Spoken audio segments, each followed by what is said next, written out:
So the sister study, so to speak, to what Jason did was one that I did with a product called Sul4-Plus. Just some information about this product. It's a pelletized calcium sulfate, 17% sulfur, 21% calcium. Very similar to dry gypsum. Dry gypsum is like 16% sulfur, 22% calcium. So very similar there. It is a dry product, a pelletized gypsum, so it's easily mixed in a dry fertilizer application. It can be made alone. Provides the ability to add sulfur without initial nitrogen or add calcium without affecting pH. So the theory of our experiment, growing importance of sulfur management and interest in exploring what the options are to add sulfur to a fertility program. That's something that we've seen a lot within our company. A lot of the scouting we've done, we've seen more sulfur deficiency the last couple of years. I think as we're losing sulfur from other sources, we need to start thinking about how we're going to manage it to a corn crop. Just like we manage all our other nutrients, we're going to have to start adding sulfur in there as well. So guys are interested in what products can we use to meet that need, how's it going to fit into my operation, and the other things I'm doing. So I think a product like this is just another option out there to do that. There's growing interest as well in gypsum and / calcium applications and the potential benefit of breaking up soil particle adhesion. A lot of big no-till guys talk a lot about gypsum, using it to fluff the soil, break up those soil particles, break up compaction, that kind of idea. Can a product like this do the same type of thing, but a little bit easier to spread? So can Sul4-Plus fit these needs? Our experiment question, will a statistically significant yield advantage be seen following a Sul4-Plus treatment? Plot design was identical to what Jason's was. Replicated randomized small block design. 4 plot locations for both corn and soybeans for 8 plots total. 5 replications per location. These were small block plots, 2-row, 30-inch plots by 20 foot long. Our locations, Bradford, Troy, Wilford Center, and Washington Courthouse. We had 3 treatments overall, a 300 pound per acre rate. This was what, at least on their website, they were recommending for fertility purposes. This would be 51 pounds of sulfur and 63 pounds of calcium. 1,500 pound rate, this is a high rate for comparison to like what a gypsum application would be. This will give you 255 pounds of sulfur and 315 pounds of calcium. And a 0 pound per acre control. So other treatments / observations, I guess the treatments were made between planting and emergence. I guess in a perfect world we would have made the treatments before planting, but in a small block setting like this, that'd be pretty impossible, at least to get right. So we did it right after planting. I think we hit that pretty well. It was within a couple of days of when they were planted, we made those applications. Soil samples were collected for each 2-row plot prior to that application. And then a second set of samples were collected later in the season at the same time that we pulled tissue tests. So have a couple different comparisons there. So dive into the data here. Our first one is the Bradford corn. A little bit lost without a laser pointer, but you can see there's a little bit of an advantage there. That green bar is a check with the 241 average yield. The red is the 300 pound rate with a little jump there, a couple bushels. And the 1,500 pound rate is there in the blue with another couple bushel jump there. While there was a little bit of an advantage, the LSD was 18.4, so it wasn't really a statistical advantage, but there was something there. So this is a comparison. Talk about taking those early and late soil tests and tissue samples. I guess where I want to draw your attention is the upper right, the soil test sulfur. This was the blue bar is the early soil test, and the red bar is the late soil test. So we are gaining some sulfur there from those applications. The green graph below that is the tissue test sulfur. Same kind of deal. We are gaining some sulfur there. Seeing that sulfur, the tissue test as well. And then beside that, the lower left is the plant tissue calcium. Again, we're seeing an increase there. And right above that is the soil test calcium. Blue bar is the pre-treatment, and the red bar is post-treatment. So there is not somewhat of a jump there. Just kind of depends on which one you look at. So, but that's kind of the theme we're going to see as we move through this. The sulfur, we did pretty consistently see a jump in soil test and tissue test. The calcium was a little more variable. So Milford Center, again, a little bit of an increase here. Not really much at all. It was not statistical, or even close to it, with an LSD of 16. But again, we are seeing in the upper right that soil test sulfur had a fair jump. I guess I will say too, looking at the blue lines there, the blue bars, that soil test sulfur was a little bit lower in Milford Center compared to what Bradford was. And the plant tissue sulfur had a jump there too as well. Washington Courthouse corn, this is the first site that we are seeing a statistical advantage to that 1,500 pound rate over the check with an LSD of 16.8 and a plot average of 267. So, but again, the 300 pound rate had a little bit of a jump there, but it wasn't really statistical. But again, we are seeing in the upper right that soil test sulfur is increasing with our applications. The tissue test was not quite as nice of a curve there, but there was a little jump in the 300 pound rate. And the soil test calcium had a nice jump as well. Troy corn, again, we had a statistical advantage to the 300 pound rate. It actually beat out the check in the 1,500 with an LSD of 22.8. So we had a little miscommunication on the Troy plot. We didn't get the second round of soil test, but we did get the tissue test here. So that's just the tissue sulfur on the right and tissue calcium on the left. Again, we're seeing somewhat of a jump there according to our treatments. So the combined data, overall, there is a little bit of a jump here, but we're not seeing, it's not statistical. So I guess we can't really say that's totally true, but there was somewhat of a reaction there. And this is a combined soil and tissue test.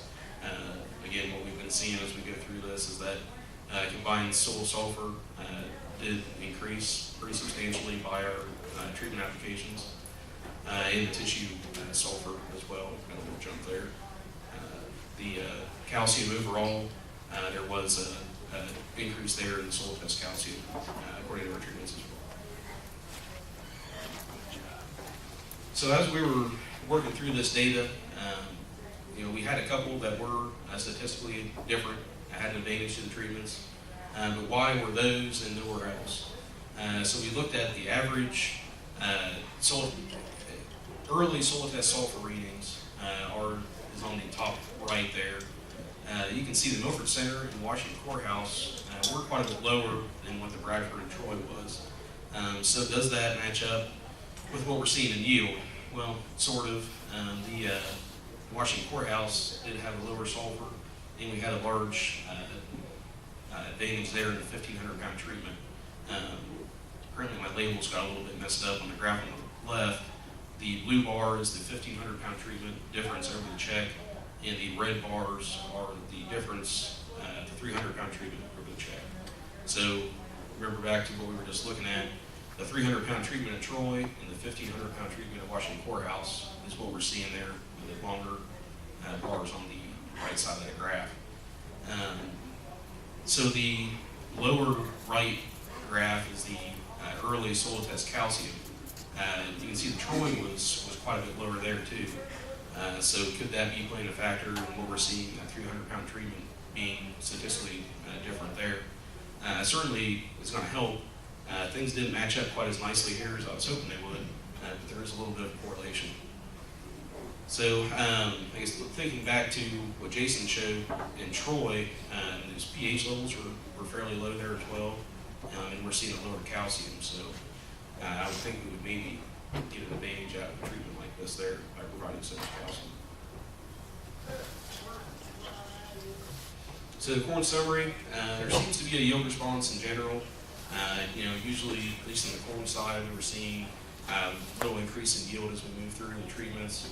It was only statistically significant a handful of times. We're consistently seeing an increase in soil test levels, especially on the sulfur side. Overall, we saw it in calcium as well, but it was pretty consistent in sulfur.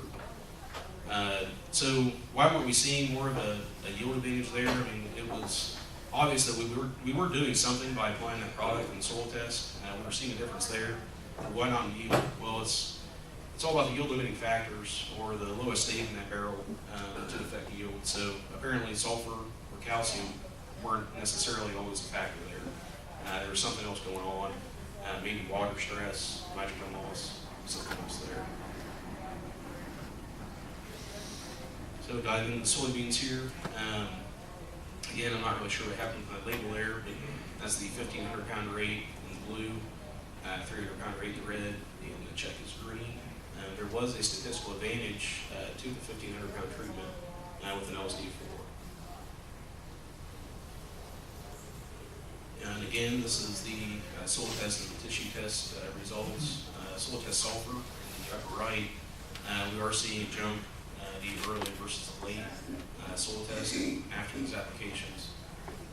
And again, in the tissue test, we have a little bit of an increase there as well, calcium and sulfur. So the soybeans get a little bit strange after the Bradford plot there. Milford Center, we actually have a statistical advantage to the check over the treatments with an LSD of 4.1. But we are, as we've been seeing, changing that soil test sulfur and calcium with the treatment. So again, we weren't seeing a difference in yield, but there is something going on in soil test levels in tissue tests for that matter. Again, apologize for the label. Something happened when we loaded these plots here, or loaded the presentation here. Washington Courthouse, there was again a statistical advantage to the check over the treatments with an LSD of 5.5. But again, we're changing. We are seeing a difference in the soil test levels in the tissue tests. So something was going on there, but was not necessarily showing up in yield. Troy, again, our curves kind of going the wrong way, but it wasn't statistical this time at least. Again, we had a little miscommunication. We didn't get that second round of soil test, but we did get tissue test here, and those are a little more inconsistent in the Troy plot. So the combined data, nothing was statistical, but there is just a slight advantage to the check over the treatments overall on the soybean side. And again, we combine tissue and soil test, we are seeing a jump in soil sulfur and the tissue test sulfur, and in general the soil test calcium as well. So the soybean summary, overall we didn't see an advantage to the treatments. One site out of 4 did have a significant advantage. Unfortunately, other than that, it was somewhat statistical the wrong way. Soil test showed us a consistent increase in sulfur levels after that application. So I guess let's look at the economics of it. It's $220 a ton. That's the price I got from one of the local retailers here that is selling this product. So I think that's a pretty fair price representation. For that 1,500 pound treatment, it's $165 an acre to be able to do that. So how does that compare? Well, I guess that's 43.4 bushels of corn or 18.8 bushels of beans for that application cost. Compare that to a dry gypsum application, is around $30 an acre or $40 a ton. So I guess if you're going to try and use this type of a product in the same manner you would a gypsum application. I guess if you wanted to spend more money, it would work for that. The 300-pound rate is $33 an acre. You need 8.7 bushels of corn and 3.8 bushels of beans to cover that cost. This is all assuming 380 corn and 880 beans. So I think that's a fair price. So I guess look at the realistic economics. I don't really think that anybody's going to use this product in the way that we did in this trial. It was really just for experimental purposes, see what it did. I think where the real fit is maybe using the 60 to 90 pounds per acre application in the spring ahead of corn, just to drive that sulfur management. I think it's a little more realistic. That would give you 10 to 15 pounds of sulfur per acre for a $7 to $10 an acre cost. I think that's a little more easy to swallow there, a little more manageable. But compared to, say, if you do have a starter on your planter, you can mix in some thiazole in a 2x2 for still probably around half of what that cost is. So it's still not exactly the most economical way to go, but if you are somebody that doesn't have a starter set up on their planter, is going all dry, I think particularly if you were trying to do like a urea application ahead of planting, you can easily mix this product into it and use that to gain some sulfur.